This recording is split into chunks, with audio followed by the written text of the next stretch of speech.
Vamos ao laboratório de química. Aqui, nós vamos estudar a química por trás de sabões e detergentes, aprender mais sobre seus derivados, sobre como seu mau uso pode ser prejudicial e até mesmo fazer nosso próprio sabão. Para fazermos o sabão, nós vamos precisar de água, óleo, essência aromática e um material chamado soda cáustica, que é muito corrosivo e precisa ser manuseado com cuidado. Vamos conferir as medidas. Nós vamos pegar esse prato e medir a tara dele, para poder descontar do peso da soda cáustica, que é 56 gramas.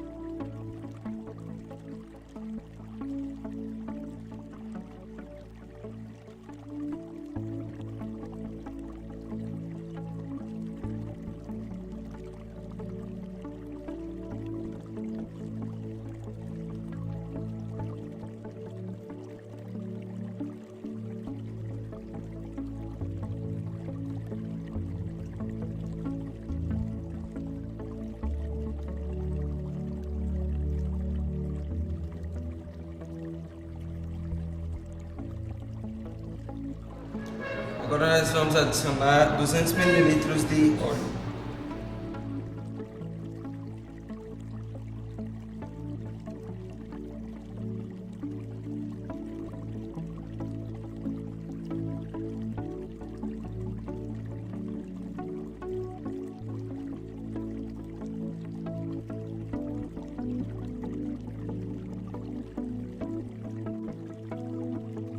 Agora vamos adicionar 40 ml de água para o nosso experimento.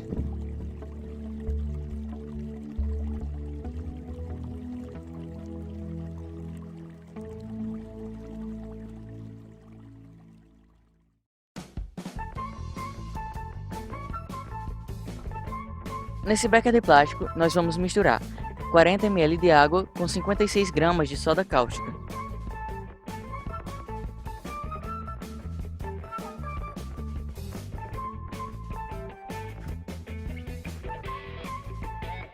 Nós vamos adicionar agora os 40 ml de água, a soda cáustica que já está no becker.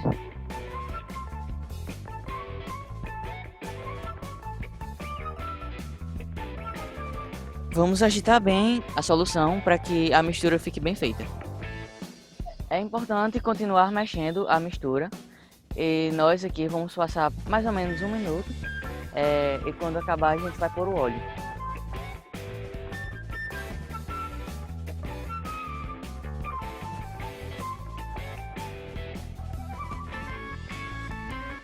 E o óleo entra na solução.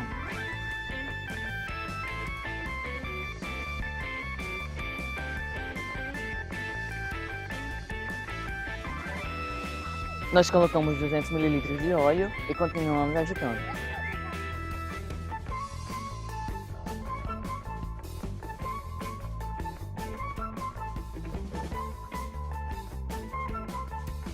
Por último, agora nós adicionamos 1 ml de essência para dar cheiro ao nosso sabão. E nós continuamos mexendo. Como já está bem visível, a nossa mistura já está mais consistente e nós vamos colocá-la em um novo recipiente. E esse recipiente é onde ela vai tomar a sua forma e vai ser seu formato final.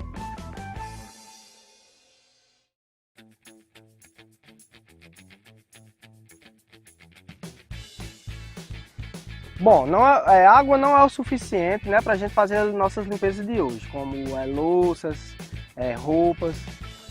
precisamos de mais aditivos, como detergente, sabão, como todos nós usamos. Isso é uma coisa que todo mundo já sabe, né?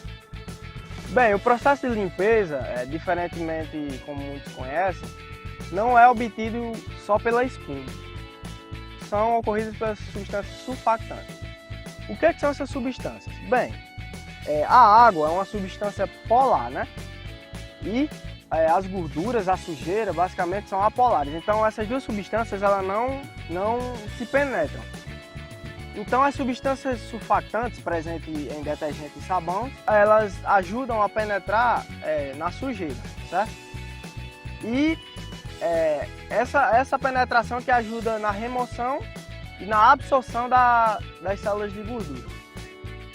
Tudo isso pelo rompimento da tensão superficial da água, que vai ser explicado pelo meu amigo Fernando.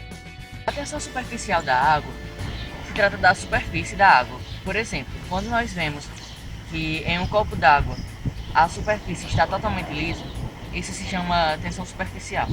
E essa tensão superficial, ela é também aproveitada pelos insetos, por exemplo, nos rios, para se locomoverem com segurança, porque eles são tão leves que não rompem a tensão superficial da água. Se a superfície da água estiver coberta por sabão ou outra substância, essa tensão superficial pode ser rompida facilmente, causando a morte dos insetos e quebrando a cadeia alimentar. A tensão superficial se trata da relação entre as moléculas de água que estão presentes. Essas moléculas interagem todas com as que estão ao seu redor. Porém, as de cima não têm outras moléculas assim.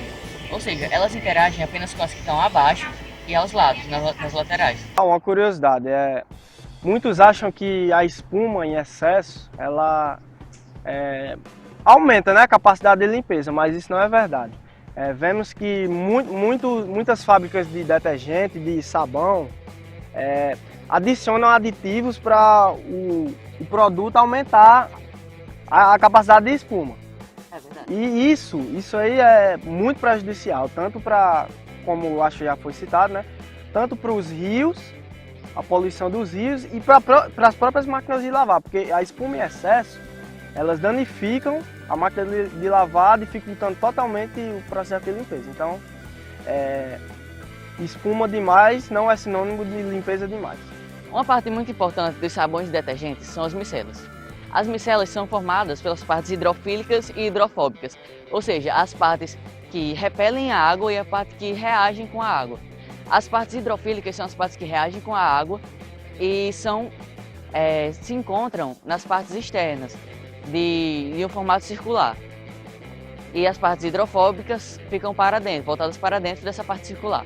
A parte hidrofóbica é a que retém a gordura ao final da limpeza, e quando as micelas são retiradas com as moléculas de gordura, a limpeza é feita no material.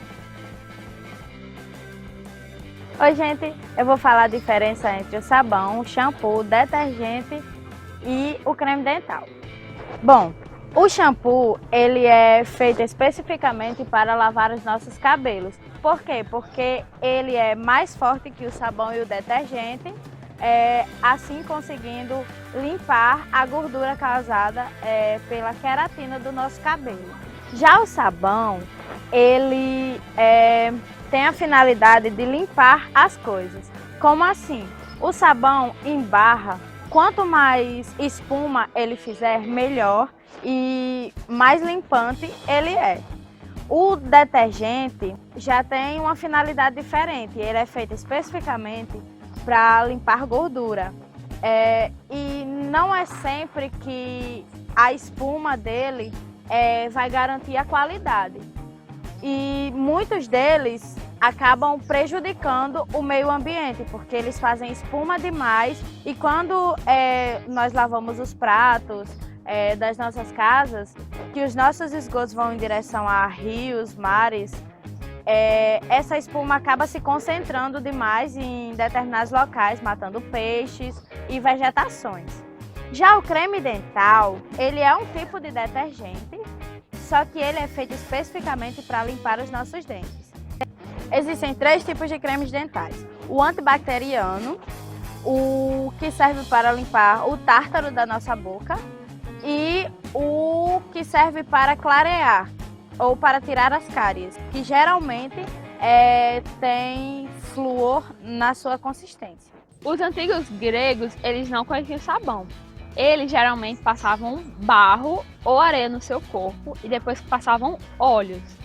Em seguida, eles raspavam isso com um instrumento chamado estrígio. Tem uma antiga lenda romana que dizia que havia um monte chamado Sapo. E nele eram abatidos animais para cozinhar e conservar por mais tempo. Essas gorduras iam pelas margens do rio e junto também com as cinzas que eram utilizadas para cozinhar essas carnes. As mulheres perceberam que lavar suas roupas nessa margem do rio, meio barrenta, com água.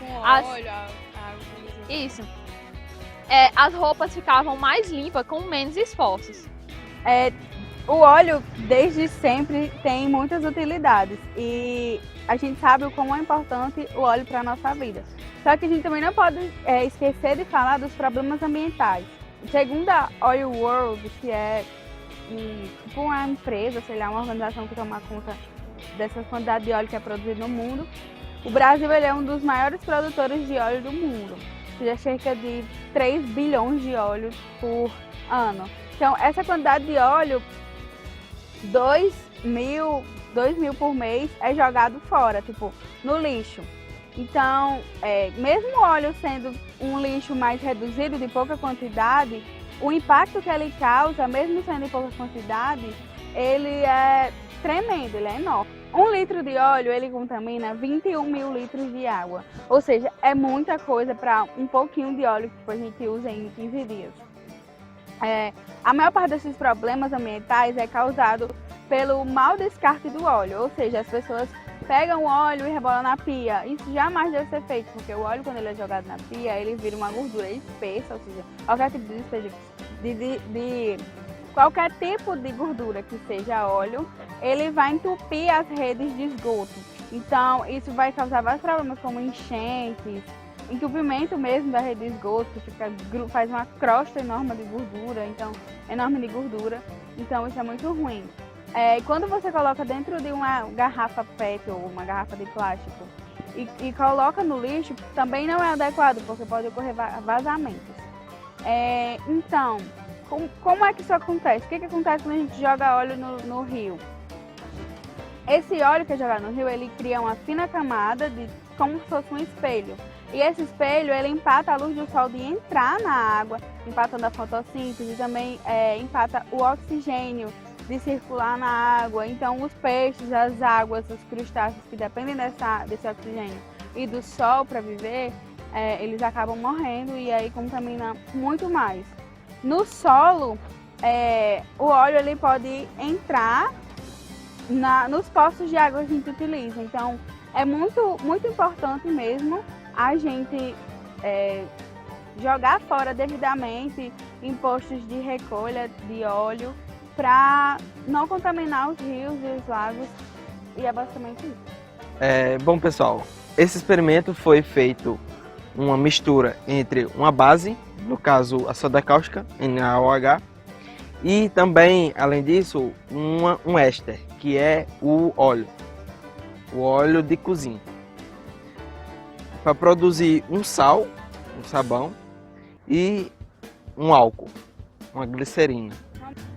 Bom, mas vocês podem pensar, o sabão é um sal? Sal. Não, é porque assim, sabão é um sal de origem orgânica. Por isso ele tem muitas propriedades similares a compostos orgânicos. Ele é um sal porque ele é duro. Esse que nós fizemos, como vocês podem ver a consistência, ele é um pouquinho duro. E porque ele é quebradiço, não tanto quanto o sal de cozinha, o NaCl, o cloreto de sódio. Mas ele também é um pouquinho quebradiço. E vocês podem pensar, como é que vocês produzem sal sem fazer uma reação entre éster e uma base? Porque não é só isso aí. Isso aí é no início. Então, quando você passa para A segunda reação, você tem para produzir um sal, claro que a gente precisa de um ácido e de uma base. Então, esse ácido é produzido inicialmente juntando a soda cáustica em meio aquoso junto com o óleo. A gente produz um ácido carboxílico, que é a junção da água com o óleo de cozinha, cria o ácido carboxílico. E esse ácido carboxílico é o que vai reagir com a base, no caso a soda cáustica. Esse ácido carboxílico uma propriedade sua é que ele tem a carboxila como grupo funcional, ou seja, ele termina em COOH, uma dupla ligação do carbono com o oxigênio e depois uma outra ligação do carbono com uma hidroxila, oxigênio e hidrogênio. Esse ácido carboxílico, quando reagir com esse é o segundo experimento, beleza? O ácido carboxílico, quando reagir com a base, que é a soda cáustica, vai produzir água e, além da água, o sabão, que é o nosso sal. Então esse foi o experimento que nós realizamos. Dê like no nosso vídeo para nós curtirmos.